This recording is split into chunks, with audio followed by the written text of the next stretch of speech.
श्री राम जय राम जय जय राम, श्री राम जय राम जय जय राम।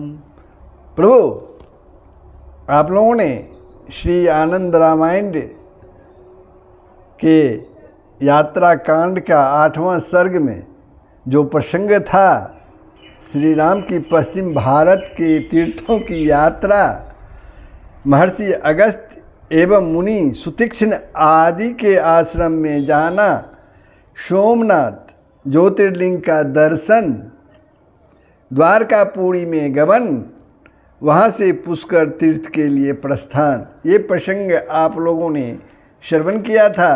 अब यात्रा कांड का 9वां सर्ग प्रारंभ हो रहा है, जिसमें आप श्री राम का उत्तर भारत की यात्रा करना, कैलाश में भगवान शिव पार्वती द्वारा श्री राम का स्वागत सत्कार, हरिद्वार, मथुरा, वृंदावन, अवंतिका पुरी होते हुए नैमिषारण्य तीर्थ में जाना, पुनः वापस अयोध्या में आगमन, यानी प्रभु की तीर्थ यात्रा समाप्त होती है। तो ये प्रसंग हम श्री आनंद रामायण के यात्रा कांड का 9वां सर्ग में श्रवण करेंगे। आप लोग ध्यानपूर्वक श्रवण करेंगे। लेकिन प्रभु, आप लोगों से नम्र निवेदन है, यदि आपने मेरे YouTube channel Sanatan Darshan with Dinesh को सब्सक्राइब नहीं किए हैं तो अवश्य कर देंगे, बेल आइकन को दबा देंगे, शेयर करेंगे, कमेंट करेंगे। जय श्री हरि। तो प्रारंभ होता है 9वां सर्ग। पुष्कर तीर्थ में पश्चिम भारत की यात्रा संपन्न करके प्रभु श्री राम विमान में आरूढ़ होकर उत्तर दिशा की ओर बढ़े। मार्ग के रमणीय स्थलों का दर्शन करते हुए वे पर्वत तीर्थ पहुँचे और वहाँ से ज्वालामुखी तीर्थ में गए। वहाँ के दृश्यों को देखते हुए वे श्री मणिकर्णिका तीर्थ पहुँचे। श्री मणिकर्णिका तीर्थ पहुँचे, वहाँ करतोयान नदी में उन्होंने स्नान किया। किस नदी में? करतोयान नदी में। करतोया नदी में उन्होंने स्नान किया, परंतु उसको पार करके आगे नहीं गए, क्योंकि शास्त्र ने बताया है कि कर्मनाशा नदी के जल के स्पर्श मात्र से, करतोया नदी को लांघने से, गंडकी नदी में हाथों द्वारा तैरने से और अपने द्वारा किए गए धर्माचरण का अपने मुख से बखान करने से पुण्य की हानि होती है।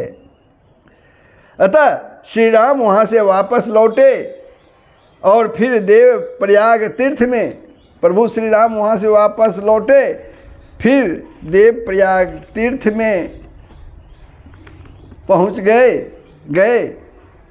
उसके बाद अलकनंदा नदी के तट से होते हुए वे नर नारायण तीर्थ में पहुँचे। वह नर नारायण तीर्थ दर्शन मात्र से प्राणियों को मुक्ति प्रदान करने वाला है। वहाँ से श्री राम बद्री का आश्रम होते हुए केदारेश्वर के दर्शन के लिए गए। तदंतर वे अनेक धातुओं से मंडित तथा देवताओं एवं गंधर्वों से सेवित हिमालय पर्वत पर गए। उसके बाद महापथ होते हुए उस पवित्र मानसरोवर तीर्थ में गए। वहाँ से पापनाशनी गंगा एवं सरजू नदी का प्रादुर्भाव हुआ है। मानसरोवर तीर्थ से, इस मानसरोवर में सुवर्ण के कमल पुष्प खिले हुए रहते हैं और हजारों राजहंस वहाँ विचरण किया करते हैं। उनके नेत्र, उनकी आँखें, पैर और मुख लाल वर्ण के होते हैं और जो मोती के दानों के चुगने में तत्पर रहते हैं। उस मानस प्रदेश की चित्र विचित्र भूमि पर देवता, गंधर्व, किन्नर, अप्सराएं और दिव्य स्त्रियां निरंतर क्रीड़ा करती रहती है।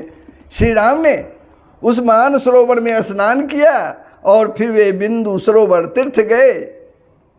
वहाँ स्नान तथा दान आदि क्रियाएं संपन्न करके श्री राम उस दिव्य ब्रह्म सभा में पहुँचे जो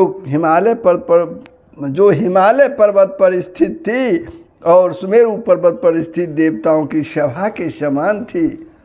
वहाँ पहुंचकर श्री राम सीता तथा अन्य सभी जनों के साथ विमान से उतर पड़े और देवराज इंद्र आदि सभी देवताओं को साथ लेकर वे ब्रह्मा जी के पास गए।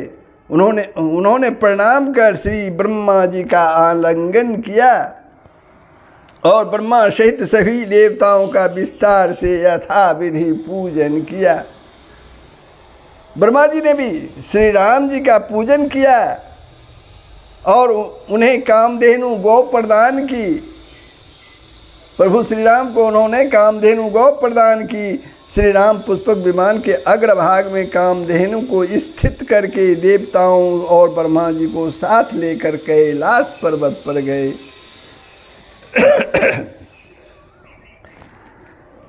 श्री राम को कैलाश पर आया हुआ जानकर प्रभु श्री राम को कैलाश पर आया हुआ जानकर भगवान शंकर पार्वती को साथ लेकर उनके दर्शन के लिए गए और श्री रामचंद्र जी भी वृक्ष पर आरूढ़ श्री शंकर जी को आगवानी के लिए आते हुए जानकर शीघ्र ही पुष्पक विमान से उतर पड़े और उन्होंने भगवान शिव को प्रणाम किया। शिव ने उन्हें आलिंगन किया। माता पार्वती ने भी सीता का आलिंगन किया और दिव्य अलंकरणों, चंदनों तथा उज्ज्वल वस्त्रों से उनका पूजन किया। उसके बाद अत्यंत प्रसन्न होकर देवी पार्वती ने जनकनंदनी सीता को 2 कर्णभूषण, 2 सुंदर नुपुर, 2 केयूर तथा 2 चूड़ियाँ, किंकनी की ध्वनि से समन्वित करधनी, चंद्रमा तथा सूर्य की दीप्ति वाले 2 शिरोभूषण और मणि मुक्ता जटित अनेक दिव्य हार प्रदान किए माता पार्वती ने सीता जी को। तदंतर भगवान शिव ने भी अत्यंत वैभव के साथ श्री राम का पूजन किया और उनसे कहा, हे राम, आपके नाभि कमल से इन चतुर्मुख ब्रह्मा जी का प्राकट्य हुआ है। इन चतुर्मुख ब्रह्मा जी का प्राकट्य हुआ है, यानी प्रकट हुए हैं। इन ब्रह्मा से मेरा प्रादुर्भाव हुआ है, इन ब्रह्मा से ही मेरा प्रादुर्भाव हुआ है और रुदन करने के कारण मेरा रुद्र यह नाम पड़ा है। हे राघव, हे राघव, इस प्रकार मैं आपका पौत्र हुआ। हे रघुश्रेष्ठ श्री राम, मैं आपकी आज्ञा का आदर पूर्वक पालन करते हुए प्रलय के समय इस विश्व का संहार करता हूँ। तब आपका वह पाप कहाँ है जो कि इस समय आप दशानन रावण के वध के पाप से भयभीत होकर तीर्थ यात्रा कर रहे हैं। हे राजेंद्र, निश्चित ही यह आपकी लीला है। आप लोक शिक्षा के लिए ही देवी सीता के साथ सुखपूर्वक यह क्रीड़ा कर रहे हैं, यह खेल कर रहे हैं। हे प्रभु, मैं आपकी लीलाओं का रहस्य जानता हूँ। इस प्रकार से विविध प्रकार से श्री राम के चरित्र का गुणगान करते हुए भगवान शिव ने उन्हें सिंहासन, छत्र, 2 चंबर, उत्तम शया, पान पात्र, सोने का बना अत्यंत सुंदर भोजन पात्र, अत्यंत सुंदर भोजन पात्र, 2 कंकण, 2 कुंडल, 2 बाहुभूषण और 1 उत्तम मुकुट प्रदान किया। उसके बाद उन्होंने श्री राम के वक्षस्थल पर चिंतामणि को विराजमान किया।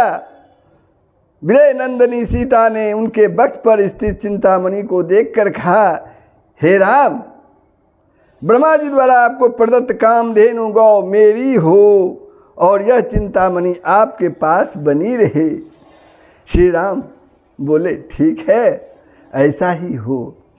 यह कहकर लोगों के साथ विमान पर आरूढ़ हुए और उन्होंने शंकर जी को प्रणाम किया तथा उन्हें आगे संपादित होने वाले जग में उपस्थित होने का निमंत्रण भी दिया, आमंत्रण दिया। और ब्रह्मा जी को भी 1 मास के अनंतर अयोध्या में होने वाले यज्ञ में पधारने का निमंत्रण दिया। शिव जी को प्रभु जो है आमंत्रण दिया और ब्रह्मा जी को निमंत्रण दिया।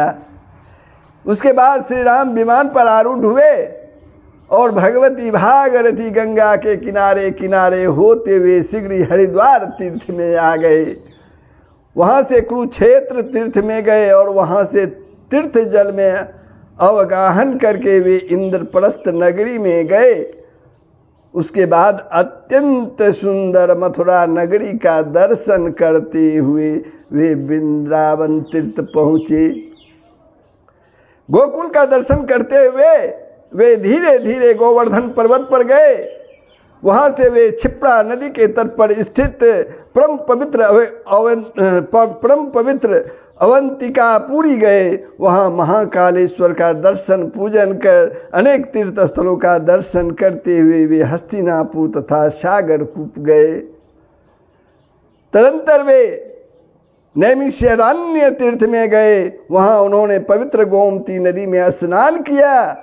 पौराणिक सूत जी के स्थान का दर्शन कर उन्होंने शौनक आदि ऋषियों का पूजन किया। उसके बाद उन्होंने वहाँ के ब्रह्मवैवर्त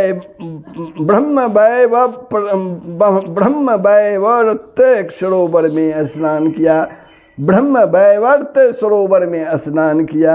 इसके बाद वहाँ से चलकर वे तमसा नदी के तट पर जा पहुँचे और वहाँ यथाविधि स्नान करके वे वापस अपनी नगरी अयोध्या के लिए चल पड़े। श्री राम के वापस अयोध्या आगमन का समाचार ज्ञात होते ही सुमंत्र जी ने शीघ्र ही अनेक प्रकार की ऊंची ऊंची ध्वजा पताकाओं, तोरण द्वारों, मनोरम पुष्पों की मालाओं से समस्त अयोध्या नगरी को सुसज्जित करवा दिया। राजमार्ग को स्वच्छ कर उस पर चंदन मिश्रित जल छिड़कवा दिया और दिव्य पुष्पों को बिछवा दिया। जगह जगह चौराहों पर दीपक एवं पूजा की सामग्री रखवा दी। उसके बाद एक श्रेष्ठ हाथी पर सवार होकर वे सेना लेकर पुष्प विमान पर विराजमान श्री राघवेंद्र की आगमनी के लिए वे शीघ्र ही चल पड़े। कौन? सुमंत्र जी। वहाँ जाकर उन्होंने श्री राम को दंडवत प्रणाम किया और अनेक प्रकार की भेंट उन्हें समर्पित की। श्री राम ने उनका आलिंगन किया।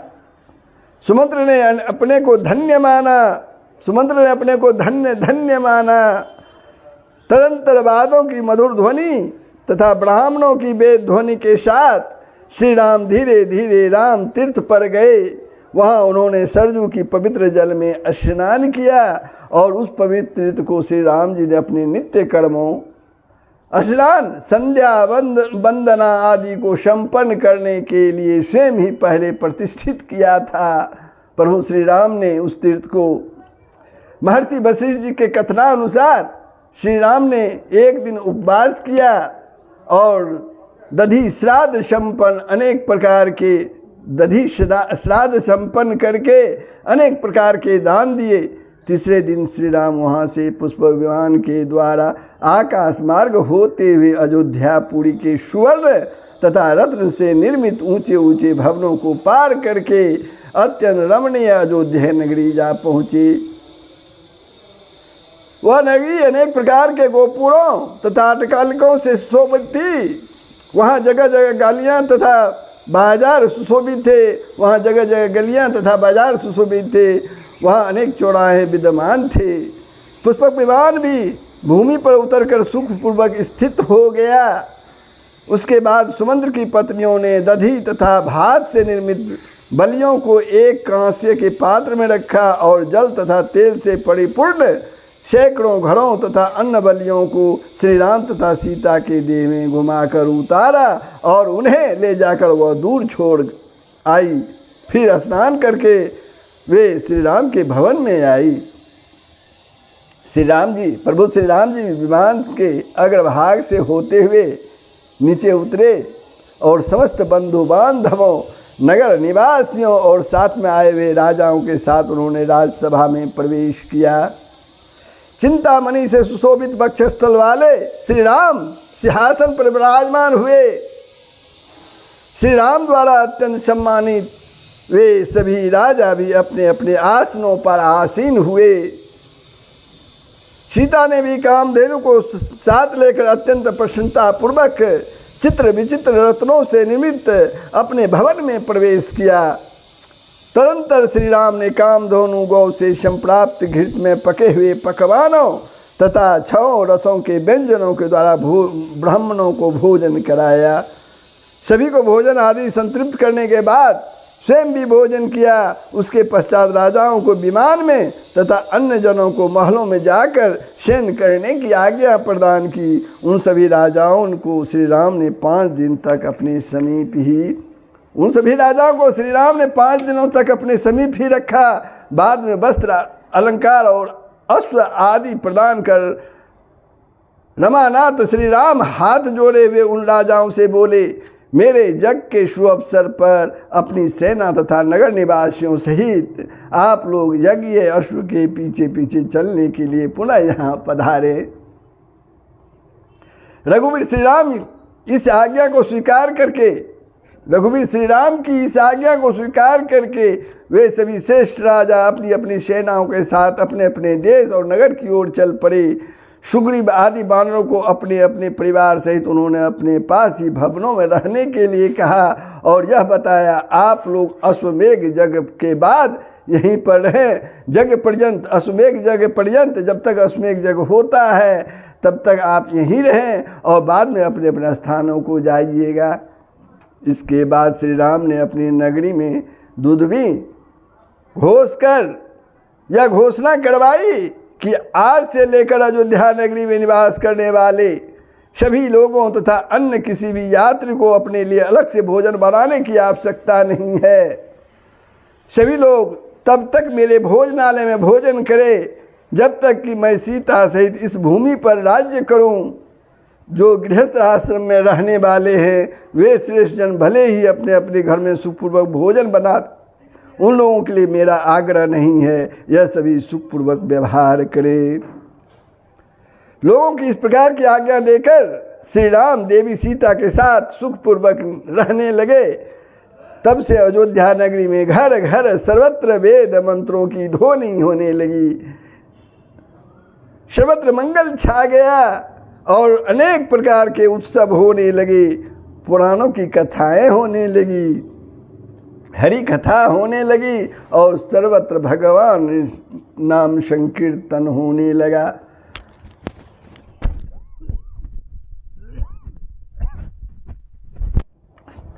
सर्वत्र भगवान नाम संकीर्तन होने लगा। इस प्रकार वह संपूर्ण साकेत नगरी अत्यंत आनंदित और मंगलमयी हो गई।